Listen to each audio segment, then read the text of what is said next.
A paz do Senhor, seja bem-vindo ao EBD em Foco. Meu nome é Herberson e nesse vídeo eu vou comentar a lição número 12 que traz como título A Rebelião de Absalão. Você que está acompanhando aí as lições da CPAD do quarto trimestre de 2019, já está acessando o EBD em Foco, quem sabe há um bom tempo, pode ser que você chegou aqui a primeira vez, pode ser que você já está acompanhando há bom tempo. Sabe que a gente posta toda semana 2 vídeos de comentário, um vídeo comentando a lição por completo e um outro vídeo que é esse aqui, onde eu destaco 3 subtópicos que são escolhidos por votação. Então nesse vídeo eu vou comentar 3 subtópicos da lição para aprofundar um pouco mais o nosso conhecimento acerca desses subtópicos. Esses subtópicos foram escolhidos pelos usuários do EBD em Foco e aí eu pego os 3 mais votados. Bem, se você está acompanhando aí também, sabe que eu estou sempre gravando esse vídeo toda semana, eu tenho alguns equipamentos de gravação, eu procuro fazer um vídeo com uma qualidade muito boa,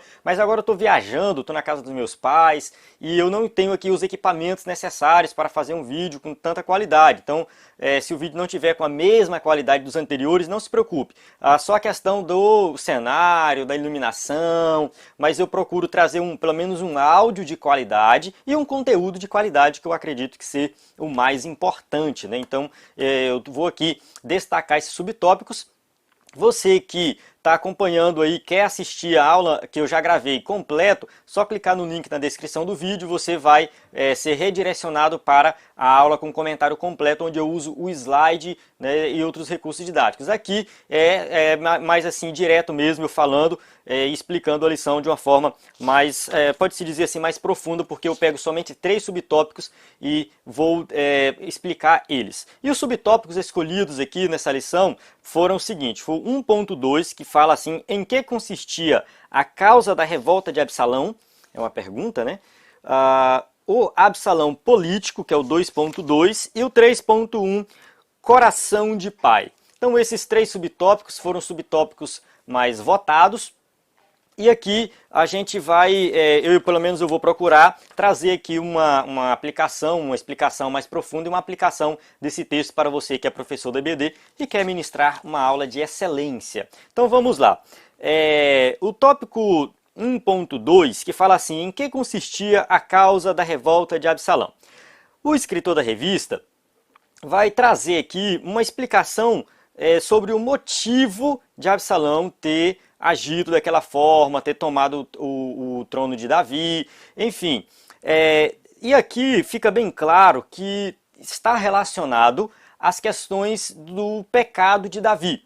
A leitura bíblica em classe dessa lição é o capítulo 15. No entanto, para entender o contexto, você tem que ler desde o capítulo 12. Então tem que ler o capítulo 12, 13, 14, 15, 16, 17, 18, até quando Absalão morre. Porque você vai ver todo o contexto que está inserido essa questão da rebelião de Absalão.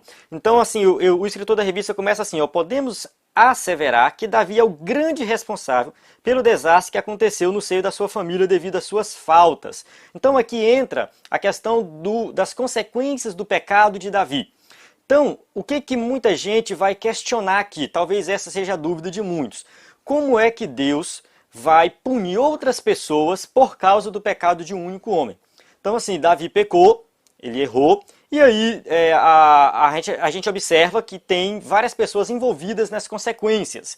As consequências do pecado de Davi acontecem logo do início, quando morre o seu filho com Batseba, que ainda é bebezinho. Depois Aminon se deita com Tamar. Depois Absalão mata Aminon. Depois Absalão toma o trono de Davi. Depois Joabe mata Absalão. E lá na frente, Salomão mata Adonias. Então é uma confusão dentro da casa de Davi por causa das consequências do seu pecado. E muita gente vai falar assim, por que outras pessoas estão inseridas nessas consequências? Eu vou dar essa explicação aqui. Primeiro é o seguinte, pelo menos eu vou falar aqui o que eu entendo disso e do que eu li sobre o pensamento de alguns teólogos acerca dessa explicação aqui sobre esse tema.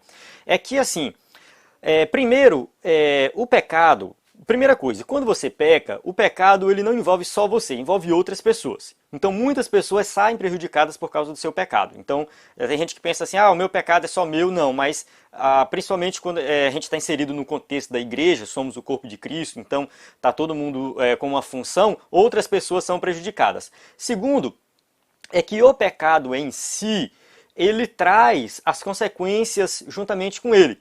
Então, não necessariamente é Deus lá pesando a mão. Pode ser que, numa situação específica, Deus vá pesar a mão e fazer com que algumas coisas aconteçam.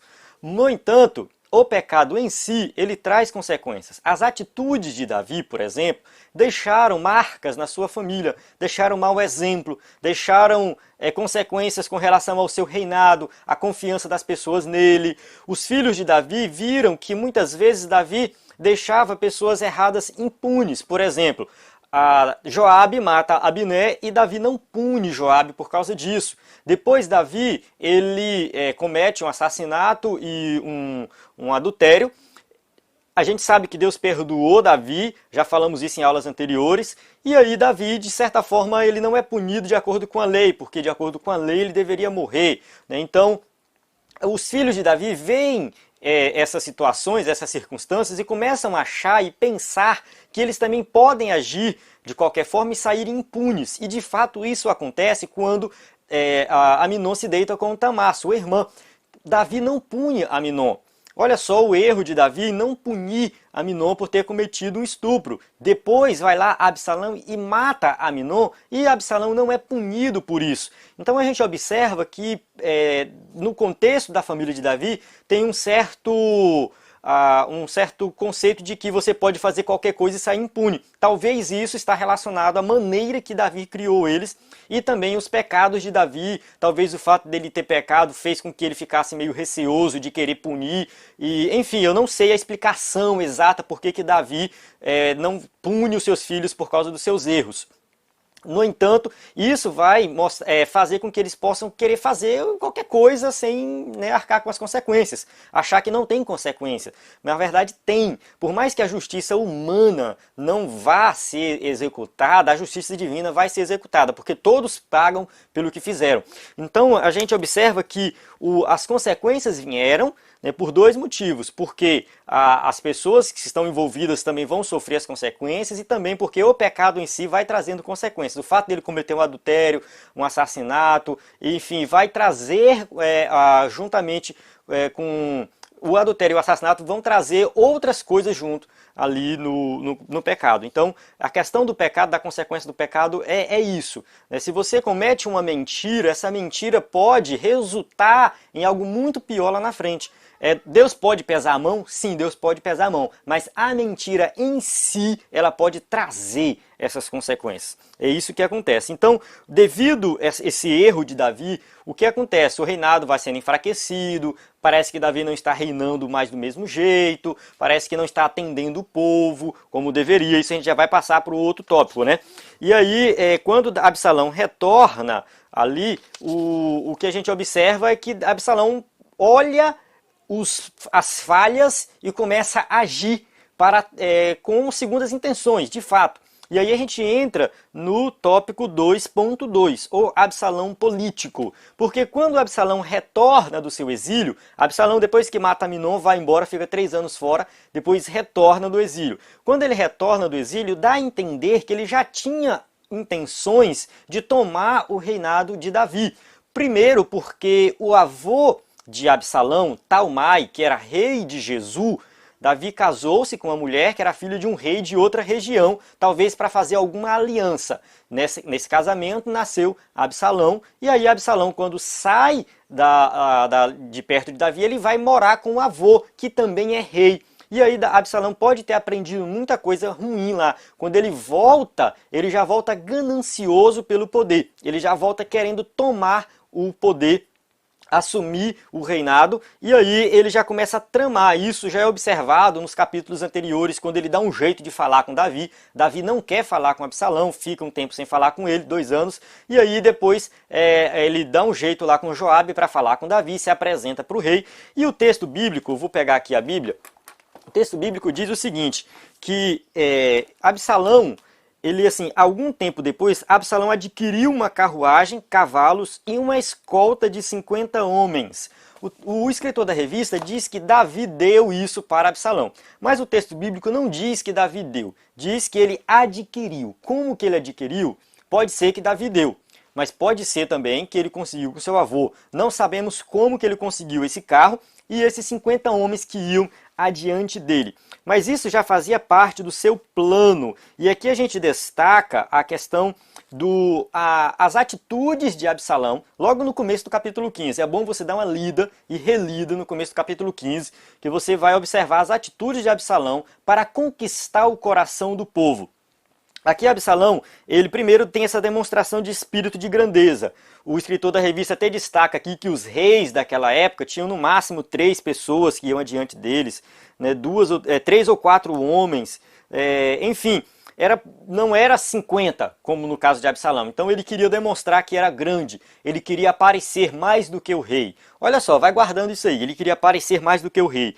Depois ele exerce uma função que não era a função dele, que era julgar o povo. Ele vai para a porta da cidade e julga o povo antes do povo chegar até Davi. Não se sabe ao certo se Davi estava sendo negligente com relação a julgar as causas do povo. Parece que não, porque lá atrás Davi julga uma mulher, quando até mesmo a questão de chamar Absalão de volta, uma trama de Joabe com uma mulher lá, e aí Davi está lá julgando. Parece que Davi continua exercendo a sua função de juiz, mas o texto bíblico vai dizer assim, que Absalão afirmava que Davi não estava julgando.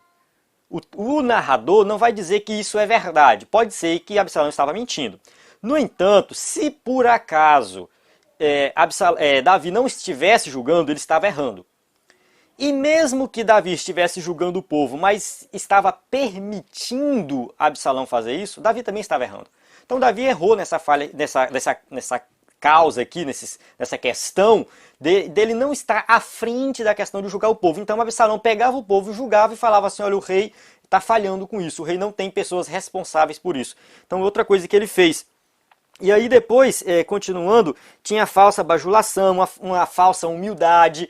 O povo chegava e se curvava diante dele, ele falava, não precisa, levanta, me abraça. Então aquela falsa humildade, não, eu sou do povão, eu sou de vocês, eu estou aqui para ajudar vocês. Então ele começou a fazer esse tipo de politicagem, e aí, só que isso era apenas uma dissimulação. Até mesmo a questão de adoração a Deus, ele mentiu, falou para Davi que tinha feito um voto a Deus, que ia para Hebron e tal. Mentira, usando o nome de Deus em vão para cometer o golpe de Estado ali. Então a gente observa que as características de Absalão através dessas atitudes que ele teve para tomar o reinado de Davi. Qual a aplicação disso aqui? Eu entendo aqui, nessa questão aqui, que tem pessoas que querem, no caso aqui Absalão queria aparecer mais do que o rei. Tem pessoas que querem aparecer mais do que o rei. E eu vou para uma aplicação mais cristocêntrica. Cristo é o centro de tudo. Tem gente na igreja que quer aparecer mais do que Cristo. Tem líder na igreja que quer estar em evidência, que quer receber aplausos, que quer tomar a frente. Jesus não aparece. Isso a gente observa em várias pregações, em vários ensinos, em várias atitudes de alguns líderes, de alguns pregadores. Enfim, parece que Jesus, que é o rei, não está lá em evidência. Em evidência está a pessoa. Foi o caso de Absalão. Se a gente olhar para uma interpretação tipológica, que Davi é um tipo de Cristo, ele tipifica Cristo, e aí aqui Absalão quer tirar o trono de Davi e quer assumir, quer estar à frente, quer ser maior do que o rei. Então isso representa algumas pessoas que querem estar no lugar de Jesus, que querem aparecer mais do que Jesus, que busca aplauso, que busca ser o do povão, porque ele quer estar em evidência. Tome muito cuidado com isso. Pode ser que você esteja sendo essa pessoa, eu tenho que fazer essa reflexão, será que eu estou sendo essa pessoa? Será que eu estou aparecendo mais do que Cristo na minha vida? Será que eu estou querendo eu mesmo ter mais evidência do que o próprio Cristo na minha vida? E eu também tenho que olhar também para os meus líderes. Será que essa pessoa que está me liderando, ela está aqui para mostrar Cristo para mim ou ela está aqui para se mostrar e tirar Cristo fora? Então a gente tem que observar esse tipo de comportamento também. Absalão foi esse tipo de homem que tinha sede de poder e quis aparecer mais do que o rei. Muitos hoje, infelizmente, querem aparecer mais do que o rei Jesus. Amém? Continuando, tópico 3.1, o coração de pai. Aqui no tópico 3.1, a gente já vai entrar aqui no contexto em que Absalão toma o trono.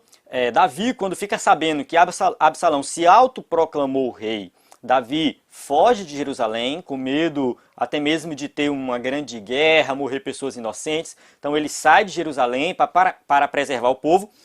E Absalão vai para Jerusalém, assume o reinado e quer matar Davi. Olha só a ousadia de Absalão. Ele quer matar Davi e nessa empreitada, Davi tem que montar um exército também. Agora imagina o pai montando um exército para batalhar contra o filho. Aqui, Davi fica muito preocupado com isso. E o povo também fica, porque o povo não deixa Davi ir para a guerra, para batalhar. Então Davi não vai, que vai o exército. Acontece o seguinte, nesse momento, talvez Davi começou a perceber que tudo isso era falha dele, falha da criação dele, por causa do pecado dele.